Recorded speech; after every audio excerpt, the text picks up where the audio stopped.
talagang adventurous sila pagdating sa business. Although maliliit lang, like pagtitinda ng sweet corn or pagtitinda ng ice cream stick, naisipan ko na bakit hindi na lang natin i-pursue yung ginagawa na natin. Then we can move on to siguro mas malaking business na. We came from a very poor family. Talagang below the poverty line. Tumira pa kami sa tabi ng Riles ng tren. Pero hindi yun naging hadlang para makatapos ako at maging ang kapatid ko is a civil engineer now. My faith has pushed me to go more. And when you surrender your life to God, lahat yung favor niya na sa'yo, hindi ka niya pababayaan. Sa STI, ang focus kasi nila is ano ba talaga yung dapat matutunan ng estudyante at i-apply niya pagdating sa work. Yung mga professors ko kasi, since yung iba naman sa kanila naging industry practitioners, yung mga na-experience nila sa work, isinishare nila sa amin.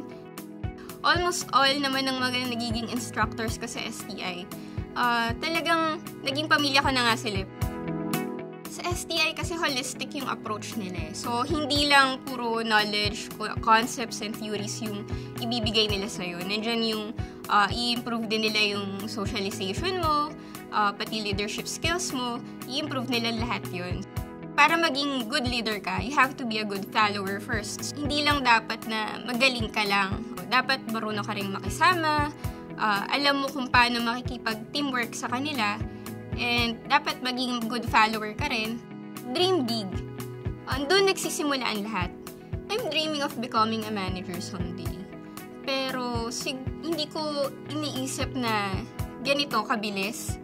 I'm now leasing supervisor at Shopping Center Management Corporation for SM Supermalls. Hindi ko iniisip na in a matter of 2 years, magiging supervisor ako agad. We won't know kung ano yung what God has in store for us until we try. Ayun yung na-develop sa akin, yung pagiging faithful ko kay Lord, and yung endurance ko, yung perseverance ko sa pag-aaral, maging sa pagtatrabaho. Yun yung tinuro din sa akin ng STI, that dapat maging masikap ka, dapat i-pursue mo yung pangarap.